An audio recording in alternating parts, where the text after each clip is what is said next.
नमस्कार दोस्तों, जैसा कि आप लोग जानते हैं ये रासायनिक बलगतकी नाम के चैप्टर का अगला वाला वीडियो है और इस वीडियो में हम लोग बहुत ही महत्वपूर्ण पद पढ़ने वाले हैं और वो क्या है, शून्य कोट की अपक्रिया का समाकलित वेग समीकरण।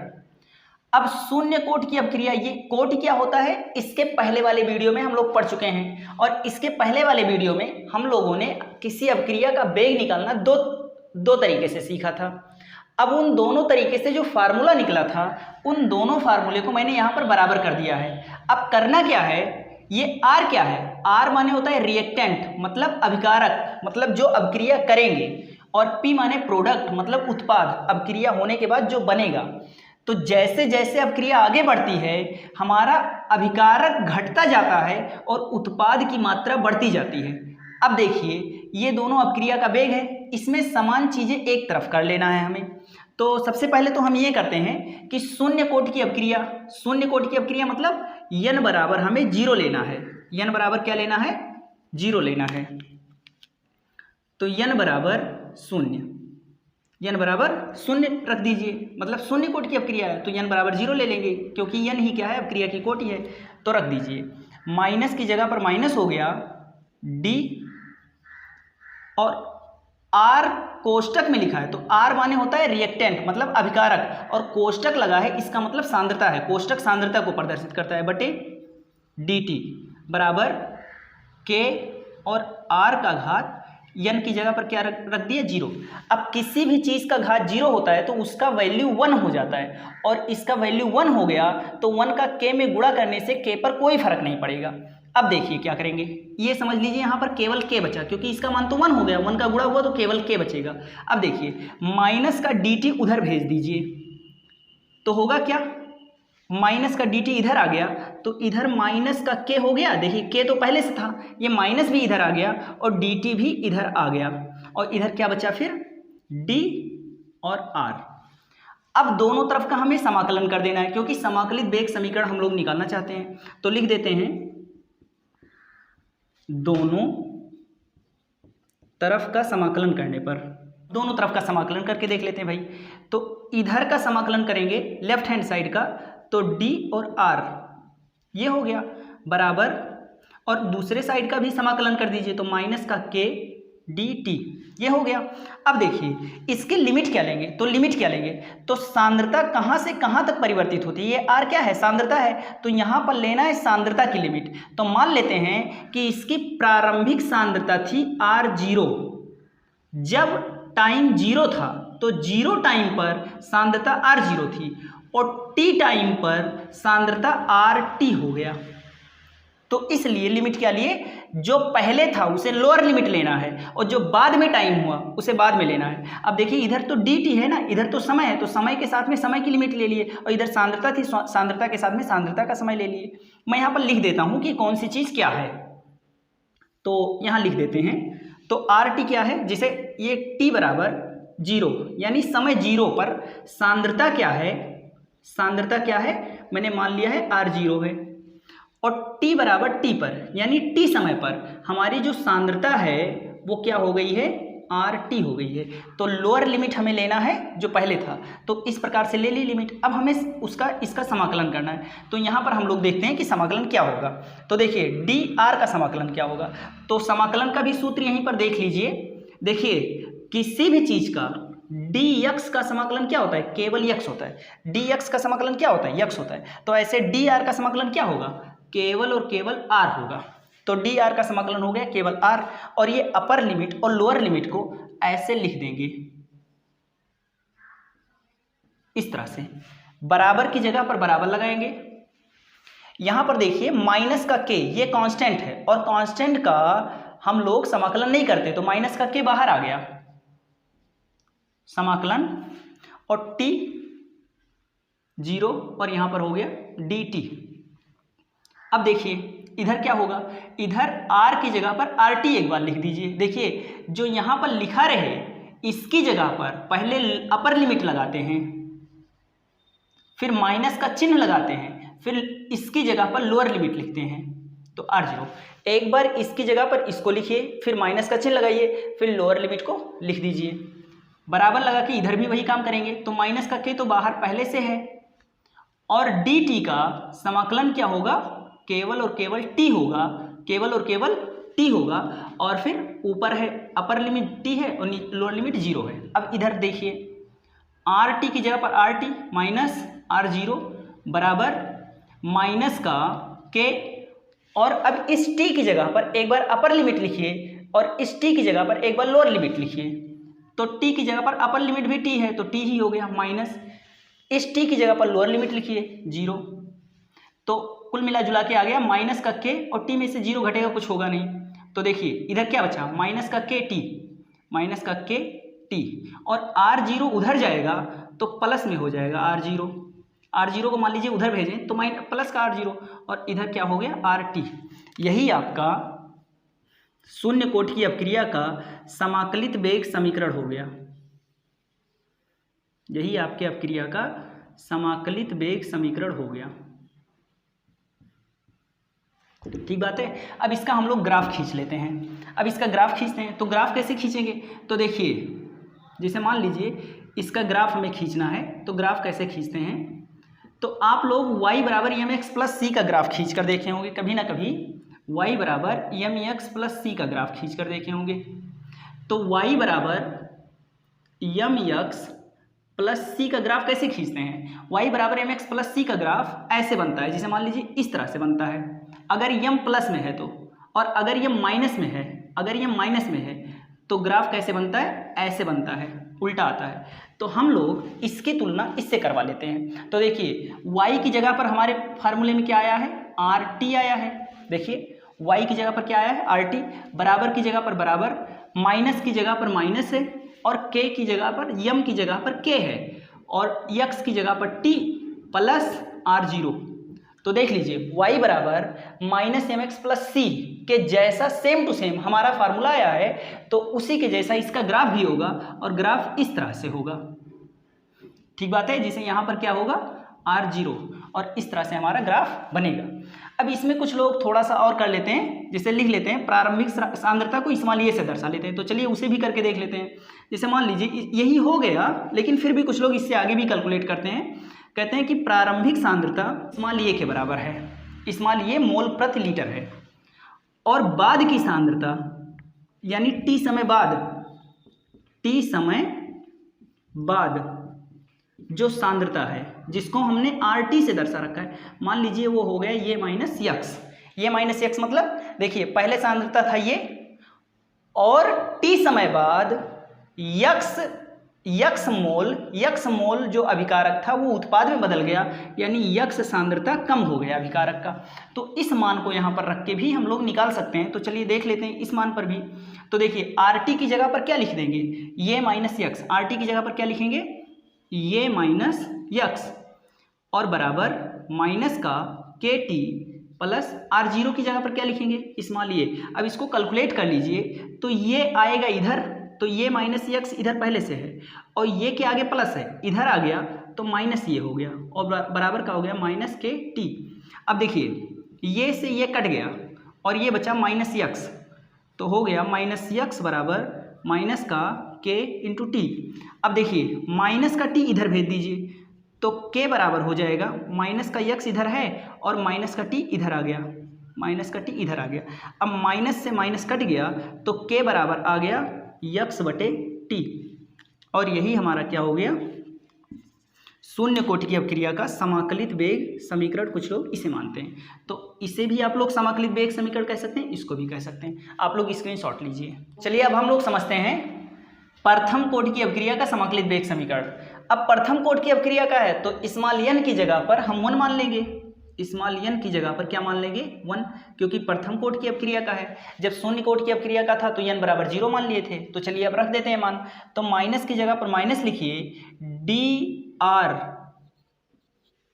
r मतलब रिएक्टेंट और कोष्टक माने सांद्रता, रिएक्टेंट की सांद्रता बटे dt बराबर k और r का घात क्या हो गया इस्माइलियन, अरे सॉरी 1 हो गया 1, और घात 1 तो छुपा रहता है क्योंकि n की जगह पर 1 लिख दिया, तो घात 1 तो छुपा रहता है, तो चाहे लगाएं चाहे ना लगाएं। अब क्या करते हैं, इसमें हम लोग r वाली चीज़, रिएक्टेंट वाली चीज़ एक साइड में कर लेते हैं। तो देखिए ये r को ले आइए इधर और इस dt को भेज दीजिए उधर।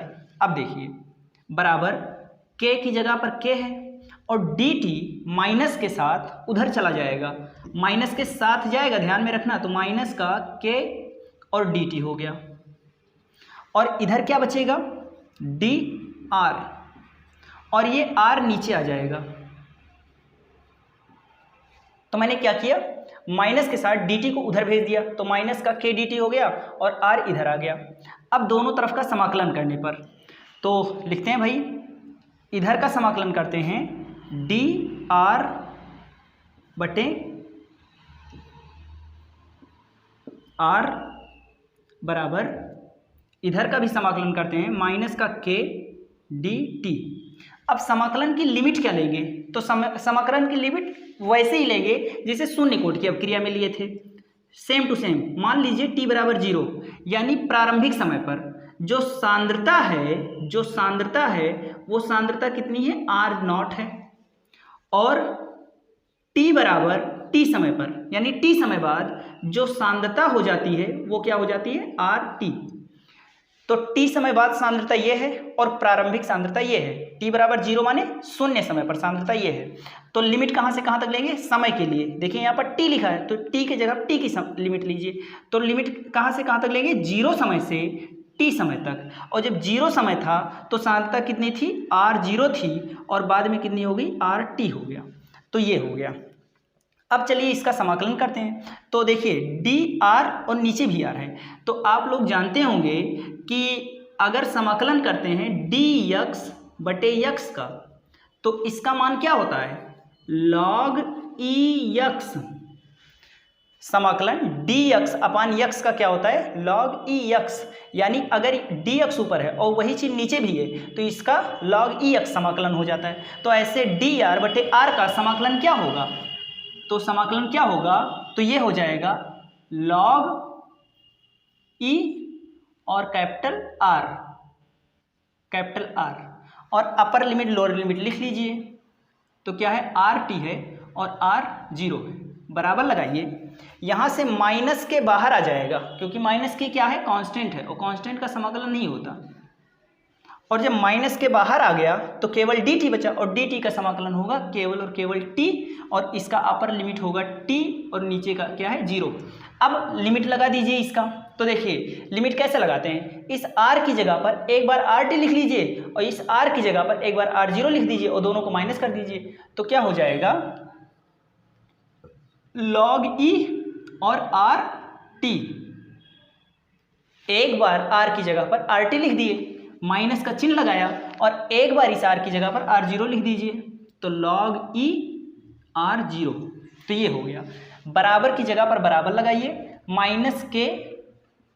माइनस का k और फिर ऐसे इधर भी कर दीजिए। तो इस t की जगह पर एक बार अपर लिमिट लिखिए तो t भी t है, तो t की जगह पर t माइनस एक बार 0 लिख दीजिए, 0 हो गया।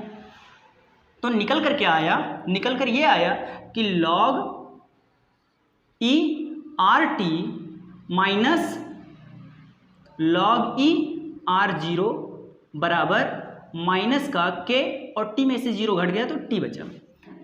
इस माइनस के kt को इधर भेज लेते हैं। तो माइनस का kt इधर आएगा तो हो जाएगा प्लस का kt बराबर माइनस का kt बराबर कि इधर आ गया तो प्लस का kt हो गया।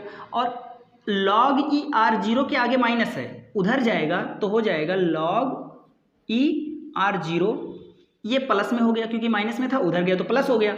और log e RT के आगे प्लस है तो उधर जाएगा तो क्या हो जाएगा, माइनस में हो जाएगा, log e RT। अब आप लोग फार्मूला जानते हैं कि log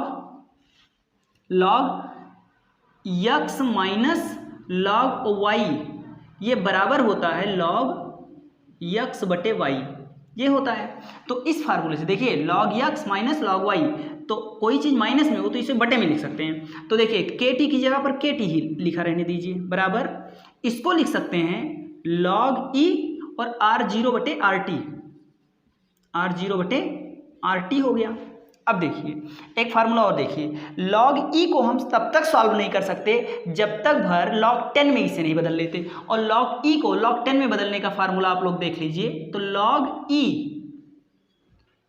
x है तो इसको log 10 में बदलना है ना, तो 2.303 से गुणा करवा दीजिए, तो ये log 10 में बदल जाएगा, log 10 में बदल जाएगा। तो देखिए अब ऐसे ही KT की जगह पर KT लिख लीजिए, बराबर की जगह पर बराबर, और log E को log 10 में बदलना है तो 2.303 से गुणा करवा दीजिए, और फिर क्या बदल जाएगा, ये log E जो था log 10 में बदल जाएगा, और R0/RT पहले से है। अब इस T को उधर भेज दीजिए, तो K की जगह पर K हो गया बराबर, T उधर जाएगा तो हो जाएगा 2.303/T, क्योंकि K और T के बीच में गुणा था तो T उधर गया तो इसके बटे में गया, और इधर क्या है log 10 R0/RT। तो ये आपका समाकलित वेग समीकरण बनकर तैयार हो गया। और चाहें आप लोग तो इसको ऐसे भी लिख सकते हैं जैसे उसमें हम लोग शून्य कोट वाले में किए थे, यानी R0 को, R0 माने प्रारंभिक सांद्रता, जिसको हम R0 से दर्शाते हैं उसको स्मॉल ये से दर्शा लीजिए, और T समय बाद सांद्रता, T समय बाद सांद्रता, मान लीजिए यक्स मात्रा घट गई तो ये माइनस यक्स हो गया, जिसको हम लोग दर्शाते हैं RT से। तो चाहे तो ये मान पुट कर दीजिए, तो K बराबर बन जाएगा 2.303/T और log 10, और R0 की जगह पर क्या लिखेंगे, ये प्रारंभिक सांद्रता को ये मान लीजिए, और RT की जगह पर क्या हो जाएगा स्मॉल ये माइनस यक्स, तो ये हो गया। तो इसको देख लीजिए, तो ये दोनों क्या हो गए, समाकलित वेग समीकरण हो गए। एक बार फिर से हम लोग समझते हैं फटाफट से। n बराबर 1 पुट किया मैंने, यहाँ पर 1 हो गया, फिर r वाली एक चीज़ में और t वाली एक साइड में, तो इसलिए r इधर था ही, इस r को नीचे ले आया मैंने, इस r को नीचे ले आए और dt को उधर भेज दिए, dt को दोनों तरफ का समाकलन कर दिए। तो दोनों तरफ का जब समाकलन किए तो दोनों तरफ का समाकलन कैसे किए, dr/r इधर का समाकलन कर लिए और इसका भी समाकलन कर दिए। अब क्या किए, देखिए इसका समाकलन क्या होगा, तो इसके समाकलन का सूत्र हम लोगों ने देख रखा है, यहाँ पर देख लीजिए, यहाँ से ऊपर हम लोग सूत्र, नहीं सॉरी ये सूत्र नहीं है, इसका सूत्र हमने लिखा है यहाँ पर, dx/x का समाकलन क्या होता है log ex, तो dr/r का समाकलन क्या होगा log er, और RT R0 ये अपर लिमिट लोअर लिमिट है ही, बराबर की जगह बराबर हो गया, माइनस का K कांस्टेंट था इसलिए बाहर ले लिए, और dt का समाकलन केवल t हुआ और अपर लिमिट t, और ये है ही। अब log e RT की जगह पर पहले अपर लिमिट लगाइए, पहले अपर लिमिट इस r की जगह पर RT लिख दीजिए, माइनस लगाइए, और फिर इस कैपिटल R की जगह पर R0 लिख दीजिए, तो ये बन गया बराबर की जगह बराबर, माइनस का K है, और t की जगह पर एक बार अपर लिमिट लगाइए, फिर माइनस कीजिए, फिर लोअर लिमिट हो गया। अब क्या करेंगे, log e RT minus log e RT और बराबर माइनस का K, और t में से 0 गया t। अब देखिए इस माइनस का KT इधर आएगा तो प्लस का KT हो जाएगा। अब log e R0 के आगे माइनस था तो उधर गया तो प्लस में हो गया, और log e RT के आगे प्लस था तो उधर गया तो माइनस में हो गया। अब देखिए यहाँ पर एक फार्मूला अप्लाई हुआ, log e R0 minus log e RT, ये इसको हम लिख सकते हैं log e R0/RT, क्योंकि log x minus log y बराबर होता है log x/y। तो इस फार्मूले से हमने इसे कर लिया। अब क्या किया मैंने, इस t को इधर भेज दिया, सॉरी इस log e को 10 में बदलने के लिए मैंने 2.303 से गुणा करवा दिया, तो log e log 10 में बदल गया जब मैंने आगे 2.303 से गुणा करवा दिया, और बाकी ये वाला तो ऐसे ही है, और फिर t को इधर भेज दिया तो t इधर गया तो बटे में हो गया, और फिर ये बनकर तैयार हो गया समाकलित वेग समीकरण। अब कुछ लोग क्या करते हैं, इस R0 की जगह पर स्मॉल ये लिख देते हैं, प्रारंभिक सांद्रता को स्मॉल ये से दर्शा लेते हैं, और RT मतलब t समय बाद सांद्रता, तो ये माइनस x से इसे नीचे दर्शा लेते हैं, तो ये हमारा समाकलित वेग समीकरण बनकर तैयार हो गया। आप लोग स्क्रीनशॉट लीजिए।